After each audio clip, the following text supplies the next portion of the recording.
क्यों, किस लिए? बहुत ध्यान लगाकर कथा सुनना, क्योंकि आज देवाधिदेव महादेव की रवि प्रदोष है और रवि प्रदोष के दिन की कथा आपको मिल रही है। इससे बढ़कर सौभाग्यशाली दुनिया में नहीं हो सकता। आज रवि प्रदोष है, कल सोमवार की पितृपक्ष की शिवरात्रि है। हमने कथा के प्रथम दिवस में कहा था कि आमदार माननीय सुहाजी अण्णा जी, श्रीमती सो अंजुमताई सुहाजी अण्णा जी, सुहाजी कांदे जी, इनको धन्यवाद देता हूं और आप सबको धन्यवाद देता हूं कि ये कथा पितृपक्ष की ऐसे समय की मिली है जिसमें एकादशी भी पड़ रही है, प्रदोष भी पड़ रहा है और मासिक शिवरात्रि भी पड़ रही है और पितृपक्ष पड़ रहा है, जिसमें आप और हम इस कथा का लाभ ले सकें, अपने जीवन को हम सार्थक बना सकें। रवि प्रदोष है, रविवार में बहुत ध्यान लगाकर सुनिएगा, बड़े दिल से, बहुत दूर दूर से आप लोग आए हैं, भाव से कथा का तत्व ग्रहण करिए। लंकाधिपति रावण, लंकाधिपति लंकेश भगवान शिव से कह रहे हैं कि भोले बाबा, शंभु, त्रिकालदर्शी, कैलाशी, अविनाशी, हे शिव, हे शंकर, आप करुणा कर कर मुझे एक बात बता दीजिए। ब्रह्मा ब्रह्म लोक में रह रहे हैं, भगवान विष्णु बैकुंठ लोक में रह रहे हैं, इंद्र लोक में रह रहे हैं, गरुण गरुण लोक में, वरुण लोक में, सब कहीं ना कहीं विशेष लोक में सबका निवास है, विशेष लोक।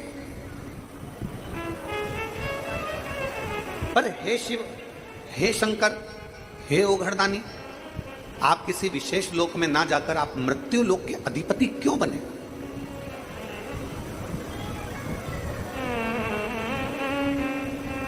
आप इस मृत्यु लोक में, इस संसार सागर के अधिपति क्यों बन गए? ब्रह्मा ब्रह्म लोक के स्वामी है, भगवान विष्णु बैकुंठ लोक के स्वामी है और मेरे देवाधिदेव महादेव मृत्यु लोक के स्वामी है, पृथ्वी के। आप इस मृत्यु लोक के स्वामी क्यों बने? आप इस मृत्यु लोक के अधिपति क्यों बने? उसका कारण क्या? लंकाधिपति रावण को देखकर मेरे शंकर भगवान थोड़ा सा मुस्कुराए। किसी भी प्रश्न का उत्तर जब दिया जाए तो चेहरे पर स्माइल होना चाहिए। किसी भी प्रश्न का जब उत्तर दिया जाए तो तुम्हारे चेहरे पर मुस्कुराहट होना चाहिए। पर संसार में जरा उल्टा है, पत्नी अगर कोई प्रश्न कर लेती है तो पति स्माइल देकर नहीं, गाली देकर उत्तर देता है।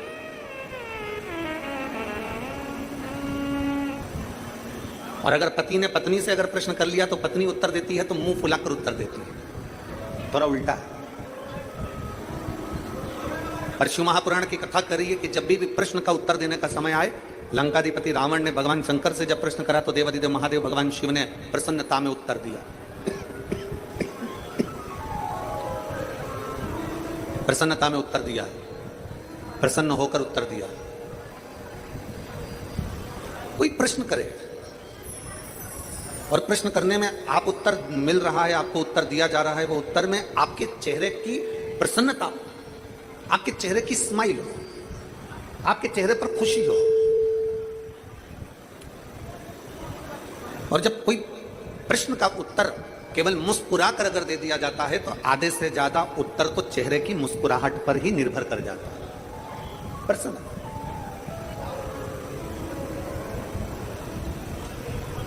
कहा, बाबा भोलेनाथ जी ने तुरंत उत्तर दिया, लंकाधिपति रावण सुन, ब्रह्मा जी को ब्रह्म लोक पसंद है, भगवान विष्णु को बैकुंठ लोक पसंद है, इंद्र को इंद्र लोक पसंद है, गरुण को गरुण लोक पसंद है, वरुण को वरुण लोक पसंद है। पर सुन लंकाधिपति रावण, मुझे मृत्यु लोक इसलिए पसंद है क्योंकि ब्रह्म लोक में कोई भगवान का भजन नहीं करता, बैकुंठ लोक में कोई भगवान का भजन नहीं करता, इंद्र लोक में कोई भगवान का भजन नहीं करता, गरुण वरुण लोक में कोई भगवान का भजन नहीं करता।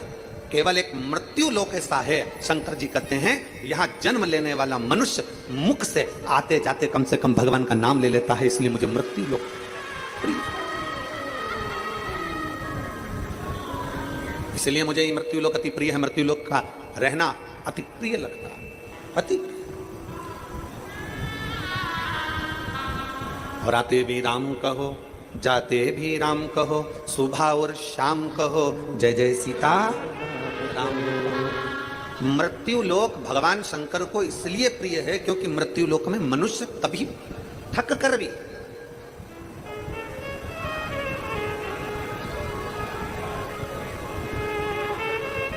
जरूरी नहीं है कि आप बहुत घंटों तक माला पकड़कर बैठेंगे तो भगवान मिलेंगे। ना ना ना ना। एक बार देवऋषि नारद को अहंकार आ गया, और देवऋषि नारद को जब अहंकार आया और देवऋषि नारद को अहंकार आकर देवऋषि नारद ने कहा भगवान नारायण से कि मेरे बराबर आपका नाम कोई नहीं जपता होगा, मैं जितना भजन करता हूं आपका उतना कोई भजन नहीं करता होगा।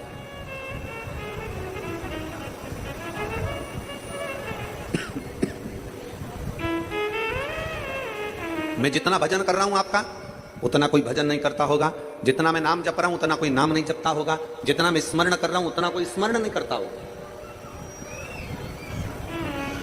उतना कोई नहीं भजता होगा। भगवान नारायण ने देवऋषि नारद के हाथ में एक कटोरा दे दिया खीर का, और खीर का कटोरा देकर कहा नारद जी ये खीर का कटोरा लेकर जाओ, ये भगवान शंकर के पास दे देना। नारद जी खीर का कटोरा लेकर चले, खीर का कटोरा लेते लेते लेते लेते लेते लेते देखते देखते शंकर जी को जाकर खीर का कटोरा दे दिया। जब खीर का कटोरा देव महादेव को प्राप्त हुआ, भगवान नारायण वापिस नारद जी को बुला लिए और नारद जी से पूछा क्या कर रहे थे नारद। नारद कहते हैं प्रभु मेरे ये कह रहा था कि जितना भजन में करता हूं, जितना कीर्तन में करता हूं, जितना मंत्र जाप में करता हूं, जितना नाम जाप में करता हूं, उतना संसार का कोई व्यक्ति नहीं करता। किसान घर से निकलता है राम कहता है, घर में जाता है तो थक कर राम कहता है। मुझे देखो एक मजदूर राम का नाम 1 या 2 बार लेता है। मुझे देखो मैं दिन भर भगवान का भजन करता हूं, मैं दिन भर भगवान का कीर्तन करता हूं, मैं भगवान का दिन भर नाम स्मरण करता हूं, मैं दिन भर भगवान का नाम जाप करता हूं। इतने में भगवान नारायण ने नारद जी से कहा देख वो जमीन में फसल बोने वाले उस किसान को, किसान खेती कर रहा है, थक गया, बैठ गया और मुख से उसने कहा हे राम। थक कर बैठ कर कह रहा है हे राम। राजा कर्ण के पास भी थे और हनुमान जी के पास भी थे। हनुमान जी भी कुंडल पहनकर जन्मे तो राजा कर्ण भी कुंडल पहनकर जन्मे। हनुमान जी के पास कुंडल कहां से आए, कहां से पहुंचे हनुमान जी के पास कुंडल? तो शास्त्र कहता है, हमारी शिव महापुराण वर्णन करती है जब हनुमान जी महाराज अपनी माता अंजना के गर्भ में थे, क्योंकि माता अंजना के गर्भ से संतान नहीं हो रही थी, संतान नहीं थी। माता अंजना संतान नहीं, गर्भ से बड़ी दुखी थी। माता अंजना इतनी दुखी इतनी दुखी इतनी दुखी कि कई साल अंजना माता के निकल गए पर गर्भ से संतान नहीं। माता अंजना अपने पिता गौतम बाबा के पास में पहुंच गई और गौतम ऋषि से जाकर माता अंजना ने हाथ जोड़कर प्रार्थना करी, पिताजी मेरे मन में एक संशय है। क्या संशय है? पिताजी मेरे मन में संशय यह है कि मेरे गर्भ से औलाद नहीं, मेरे गर्भ से संतान नहीं, मेरे गर्भ से औलाद नहीं है। अंजना माता ने गौतम ऋषि के हाथ जोड़कर अपने पिता के चरणों को नमन कर कर कहा कि मेरे गर्भ से औलाद नहीं, मेरे गर्भ से संतान नहीं। तब श्री गौतम ऋषि ने अंजना माता से कहा कि पार्थिव शिवलिंग का पूजन करो और पार्थिव शिवलिंग का पूजन करते करते तुम संतान की प्राप्ति कर सकती हो। सारी समस्या का हल, जम के बोलो जरा, सारी समस्या का हल एक लोटा जल। दुनिया में ऐसी कौन सी समस्या है जिसका हल शिव के पास नहीं? बस दिल से उसको रिझाने वाला चाहिए, दिल से उसको मनाने वाला चाहिए, दिल से।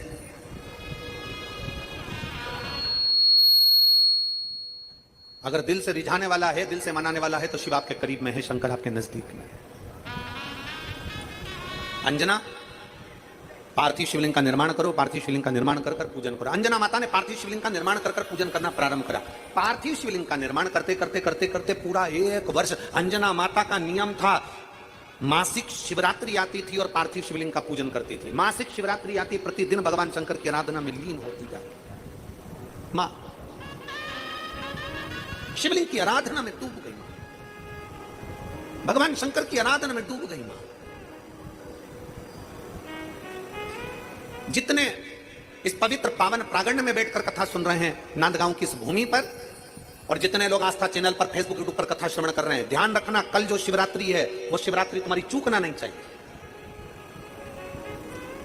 पितृदोष, आहुत दोष, वासुक दोष, वास्तु दोष, दुनिया में तुम्हारे हाथ से कोई भी दोष हो गया है, कल की शिवरात्रि एक ऐसी शिवरात्रि रहती है पितृपक्ष की, और वो भी सोमवार के दिन पड़ रही है।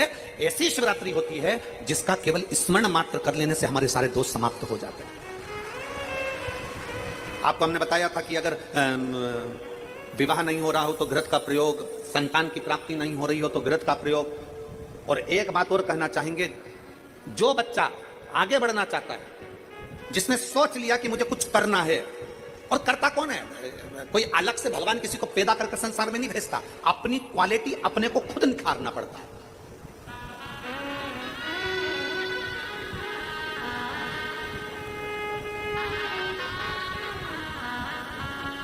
ये जो बैठे हैं हमारे आमदार सुहास जी अण्णा जी, आमदार सुहास अण्णा जी बैठे हैं ना, ये विधायक जी बाद में है, ये आमदार बाद में है। पहले महाराष्ट्र केसरी रह चुके हैं, ये बाद में आमदार, बाद में विधायक, बाद में पहले महाराष्ट्र केसरी रह चुके हैं। अपने भीतर की क्वालिटी को अपन को स्वयं निकालना है। संसार में कोई व्यक्ति, हम आपसे पूछते हैं, मेरी जीजियां बेटी ईमानदारी से बोलना, तुम अपने कमरे में कचरे का डब्बा रखती हो क्या? बोलो, जम के बोलो। तुम अपने घर कमरे के अंदर अटाला रखती हो क्या? तुम अपने कमरे के अंदर कबाड़ा रखती हो क्या? टूटा फूटा सामान रखती हो क्या? जो कुर्सी टूट गई, कोई प्लास्टिक की बाल्टी टूट गई, कोई कचरे का डब्बा टूट गया, तुम्हारे कमरे में संभाल के रखती हो क्या? बोलते जाओ जल्दी जल्दी। रखती हो? तुम्हारे कमरे में तुम फटे टूटे बेकार सामान रखते हो, फूटे बर्तन रखते हो, बेकार सामान रखते हो, कोई कपड़े बेकार हो गए उनको संभाल के रखते हो। दुनिया में कोई माँ ऐसी नहीं है, कोई स्त्री ऐसी नहीं है, कोई पुरुष ऐसा नहीं है जो अपने कमरे में बेकार सामान रखेगा। अपने कमरे में हम सब अच्छा सामान रखते हैं। उसी तरह मेरे शंकर का ये पूरी पृथ्वी उसका कमरा है। मेरा शंकर भगवान पृथ्वी पर जन्म उसी को देता है जिसमें क्वालिटी होती है। अटाले और कबाड़े को मेरा शंकर नहीं रखता, मेरा शिव अटाले को और कबाड़े को नहीं रखता। मेरा शंकर तो अपने प्रेम अवश्य जिसमें क्वालिटी है, ऐसा कोई संसार में नहीं जन्मा। बच्चा चाहे ब्राह्मण हो, क्षत्रिय हो, वैश्य हो, शूद्र हो, दुनिया के लोगों ने भेद कर दिया कि ये ब्राह्मण है, ये क्षत्रिय, ये वैश्य है, ये शूद्र है। ये भेद भगवान में नहीं है। भगवान जन्म देता है तो केवल एक इंसान बनाकर पैदा करता है, उसमें क्वालिटी देकर पैदा करता है। उस क्वालिटी को हमें निकालना होता है, उस क्वालिटी को हमें निखार अपने भीतर वो प्रकट करिए। अपने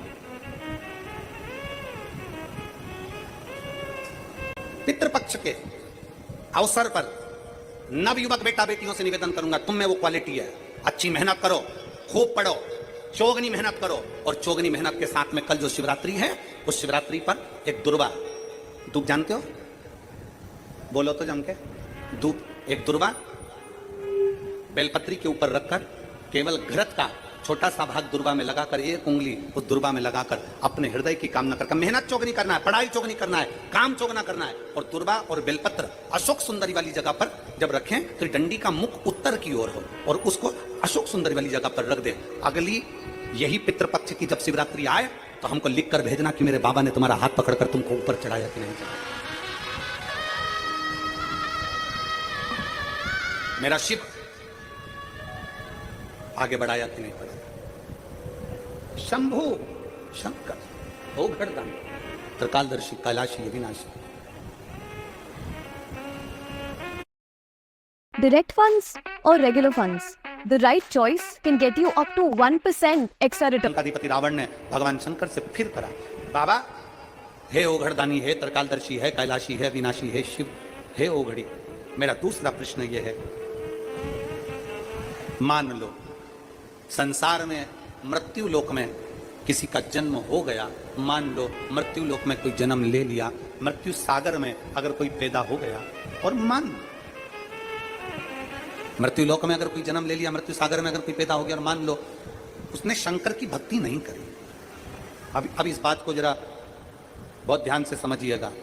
मृत्यु लोक में जन्म ले लिया, मृत्यु लोक में आ गया, रावण कह रहा है भगवान शंकर से कि व्यक्ति ने, मनुष्य ने मृत्यु लोक में जन्म ले लिया, मृत्यु लोक में आ गया, और मृत्यु लोक में आने के बाद मान लो उसने शिव भक्ति ना करी, उसने भगवान का भजन ना करा, उसने स्मरण ना करा,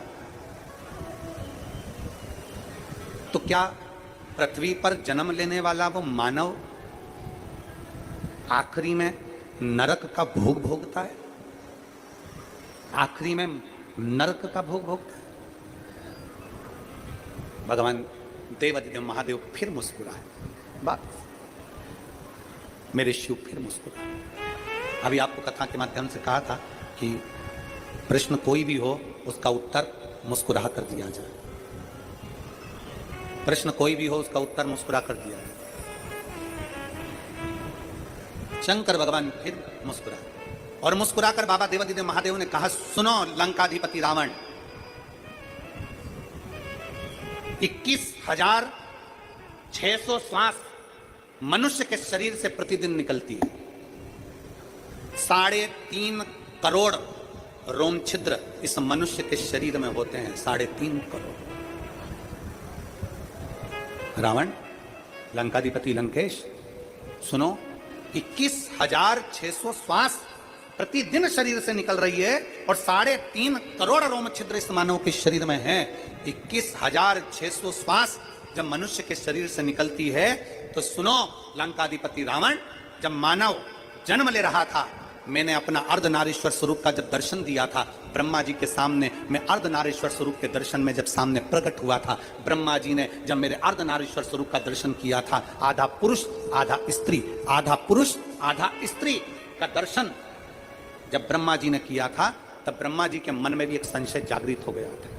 ब्रह्मा जी के मन में एक संशय जागृत हो गया था। ब्रह्मा जी मेरा अर्धनारीश्वर स्वरूप का दर्शन कर रहे थे, मेरा आधा पुरुष आधा स्त्री का दर्शन करते करते ब्रह्मा जी के मन में एक भाव जागृत हो गया था। और ब्रह्मा जी के हृदय में जब चित्त में भाव जागृत हुआ तो मैंने उनको मुस्कुराकर उत्तर दिया था, ब्रह्मा तुम मेरे अर्धनारीश्वर स्वरूप का दर्शन कर मुस्कुरा रहे हो, मेरे अर्धनारीश्वर स्वरूप का दर्शन कर हंस रहे हो। ब्रह्मा तुम मेरे अर्धनारीश्वर स्वरूप का दर्शन कर मुस्कुरा रहे हो, क्या कारण है? ब्रह्मा जी कहते हैं, प्रभु आपने अर्धनारीश्वर स्वरूप का दर्शन देकर यह बता दिया कि संसार का प्रत्येक मनुष्य, संसार में रहने वाला एक एक बच्चा आपकी ही संतान होगा। तो मुझे हंसी इस बात की आ रही है कि अगर संसार का प्रत्येक बच्चा आपका अंश होगा, आपका ही अंश होगा, तो फिर उसकी मुक्ति का केंद्र बिंदु क्या होगा? अगर उसने भजन नहीं करा, स्मरण नहीं करा, पुण्य नहीं करा, दान नहीं करा, सत्कर्म नहीं करा, मंत्र जाप नहीं करा, तो उसकी गति कैसे होगी? शंकर भगवान ने जो लंकाधिपति रावण से कहा, रावण ब्रह्मा के मन के संशय को मैंने मिटाया था, आज तेरे मन के संशय को मिटाता हूं और फिर कहता हूं, संसार में जन्म लेने वाले मनुष्य को मैंने एक वर प्रदान करा।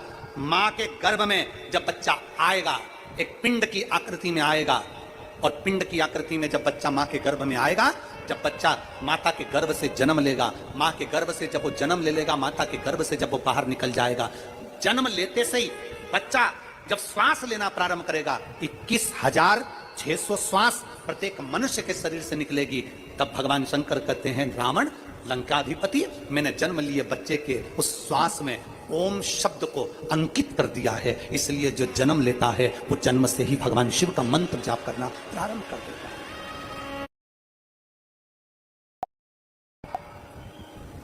नेगेटिवता मतलब घर में बैठी बैठी सोचती थी कहीं मेरे बेटे के साथ कोई एक्सीडेंट तो नहीं हो जाएगा, कहीं मेरे पति को कुछ हो तो नहीं जाएगा। घर से निकल रही है पति के साथ और निकलते समय तैयार होते होते मन में भाव उत्पन्न हो गया, कहीं हम जा रहे हैं और कहीं एक्सीडेंट हो गया तो, मेरा देवर गया उसके साथ ऐसा हो गया तो, मेरी देवरानी गई है उसके साथ ऐसा हो गया तो, ट्रेन से जा रही है तो ट्रेन में कुछ हो गया तो, गाड़ी से जा रही है तो गाड़ी में कुछ हो गया तो, मोटरसाइकिल से गया तो मोटरसाइकिल में कुछ हो गया तो, रात्रि को सो रही है तो भी उसके अंदर नेगेटिविटी है। और ऐसे कई लोग हैं।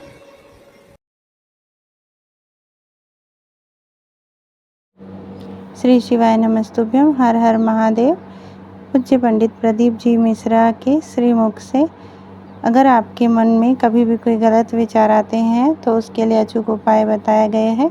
चलिए आगे सुनते हैं। मंदिर में बैठी है तो भी मन नेगेटिव आ रही है, उसको लग रहा है कि कुछ गंदा, उसको गंदा समझ में आ रहा है, उसको लग रहा है कि कुछ गंदा है। पूजन करने बैठी है, देवी जी की आराधना कर रही है, भगवान की भक्ति कर रही है, और उसके चित्त वृत्ति में कुछ गंदा आ रहा है, कुछ गंदे विचार आ रहे हैं, गंदी सोच आ रही है, अपने अंदर गंदे विचार, गलत सोच आ रही है। शिव महापुराण की कथा कहती है, शंकर भगवान का चरित्र कथा है, हफ्ते में एक दिन ऐसा बनाओ अपनी चंद्र नाड़ी को मजबूत करने का प्रयास करो। जब तुम्हारे गलत विचार आ रहे हो ना, गलत सोचने में आ रहे हो, उसके साथ ऐसा नहीं हो जाए, मेरे पति गए उनके साथ ऐसा नहीं हो जाए, मेरा बेटा स्कूल जा रहा है उसके साथ ऐसा नहीं हो जाए, मेरे साथ में ऐसा नहीं हो जाए, जरा सी हाथ दुखा तो लगा कि कहीं मुझे बड़ी बीमारी तो नहीं हो गई, जरा सा एक छोटी सी भी फुंसी हो जाए ना, एक छोटी सी भी गांठ आ जाए शरीर में तो ऐसा ना लगने लगे कि मुझे कहीं कैंसर जैसा रोग तो नहीं हो जाएगा, कहीं मुझे बड़ी बीमारी तो नहीं हो जाएगी, कहीं जरा सा किडनी में दिक्कत आई, पानी पीने में दिक्कत आई, कहीं आंखों में दिक्कत आई तो कहीं बड़ी बीमारी तो नहीं हो। नेगेटिवता, गलत सोच, गलत विचार, गलत दृष्टि। ऐसे कई लोग हैं जिनकी सोच में ये गलत चीजें आती रहती है। और प्रयास करना, पितृपक्ष की आज रवि प्रदोष की इस कथा को सुनकर प्रयास कर देखना क्या करना है हमको।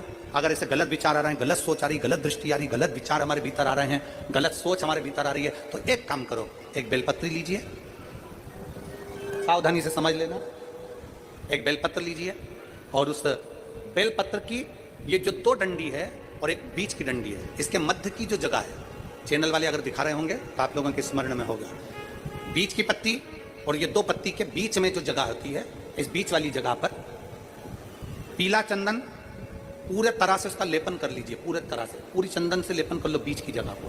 बीच वाली पत्ती, 2 पत्ती, उसके बीच की जो जगह है उसमें पीले चंदन का लेपन कर लीजिए। हफ्ते में एक बार आप करोगे, आपको दूसरे हफ्ते में मालूम पड़ जाएगा कि आपके अंदर की गलत सोच समाप्त हुई कि नहीं, गलत विचार समाप्त हुआ कि नहीं हुआ। चंदन का लेपन करिए, उस चंदन के लेपन को कर किसी भी शिवालय में, अगर शंकर के मंदिर नहीं जा सकते हो तो अपने घर में जो शिवलिंग हो वहां उस शिवलिंग पर आप उसको समर्पित कर दो, तुम्हारी मर्जी पड़े जैसी चढ़ा दो, बस शंकर के शिवलिंग पर चढ़ा दो। कुछ देर मंदिर में हो तो नंदी के पीछे, अगर मंदिर में हो तो नंदी के पीछे, और घर में हो तो किसी भी स्थान पर सुख आसन लगाकर, सुख आसन मतलब जैसे हम बैठे हैं पालकी लगाकर, दोनों सुख आसन मतलब आराम से बैठकर सुख आसन लगाकर, और अपनी सीधी साइड की नासिका को बंद करना है और उल्टी नासिका से श्वास लेना है। 1 से 1.5 मिनट तक श्वास लेना प्रारंभ करो। अपने शरीर में एक चंद्र नाड़ी होती है। भगवान शंकर ने जब चंद्र की काया का रोग समाप्त करा था, भगवान शंकर ने जब चंद्र की काया का रोग समाप्त करा था तो चंद्र ने हाथ जोड़कर कहा था कि मेरी काया का रोग आपने समाप्त कर दिया महादेव, मेरे लिए आज्ञा करो, मैं क्या करूं। शंकर भगवान ने कहा चंद्रदेव तुम मेरे मस्तक पर धारण रहना, और संसार के जितने भी मनुष्य हैं इन मनुष्य के अंदर चंद्र नाड़ी में तुम विराजमान रहना। सुनो चंद्रदेव, जब मनुष्य गलत विचार करे, गलत सोच करे, गलत दृष्टि रखे, उस समय पर अगर तुम्हारी चंद्र नाड़ी प्रबल हो जाए तो उसकी बुद्धि में से गलत विचार समाप्त हो जाए, गलत विचार समाप्त हो। एक बेलपत्र लेना है, बीच वाली जगह में चंदन लगाकर शंकर जी को समर्पित करना है। घर हो, मंदिर हो, कम से कम 1.5 से 2 मिनट तक नासिका को बंद कर सीधे साइड की नासिका को बंद करना है, उल्टे साइड की नासिका से ही श्वास लेना है और छोड़ना है, फिर लेना है, फिर छोड़ना है, फिर लेना है, फिर छोड़ना है। 1.5 मिनट 2 मिनट तक आप करते रहिए। एक ही नासिका, इस नासिका को बंद ही रखना है, राइट को, लेफ्ट को खोल कर रखिए, और उसमें चंद्र नाड़ी जब हमारी प्रबल हो जाएगी 3 दिन के अंदर गलत सोच आना बंद हो जाएगी, गलत विचार आना बंद। गंदा दिख रहा है, गंदा सोच रहे हैं, बेटा कॉलेज गया तो मन में आ गया, विचार में आ गया मेरे बेटे के साथ कुछ ना हो जाए, बेटी कहीं गई है तो गलत विचार आ गया, पति कहीं गया तो गलत विचार आ गया, अपन कहीं जा रहे हैं तो गलत विचार आ गया, हाथ दुख रहा है तो ऐसा लगने लगा कि शरीर में कोई बीमारी आ गई, जैसे ही शरीर में मुख में स्वाद नहीं आ रहा तो ऐसा लगा कि मेरे को बड़ी बीमारी हो गई, थोड़ी सी गठान हो गई तो मन में आया कहीं कैंसर जैसा रोग ना हो गया। गलत विचार, गलत सोच, गलत दृष्टि। आज के जमाने में हर व्यक्ति गलत सोच को अपनी बुद्धि में भर रहा है, उसका कारण है उसकी चंद्र नाड़ी प्रबल नहीं हो पा रही है। चंद्र नाड़ी को सक्रिय करने का प्रयास करिए। जब सक्रिय कैसे करेंगे, हमारी सीधी नासिका को हम बंद करेंगे, उल्टी नासिका से ही श्वास लेंगे। 1 से 1.5 मिनट 2 मिनट तक आप प्रतिदिन करना प्रारंभ करिए। 5 दिन 4 दिन 3 दिन के अंदर गलत सोच आना बंद हो जाएगी और आप अपने वापस स्वस्थ हो जाएंगे। चंद्र नाड़ी को प्रबल करेंगे। एक पत्र की जरूरत नहीं है, मैं शिव जी को यहां प्रणाम करने के लिए आई। एक विश्वास, एक भरोसा,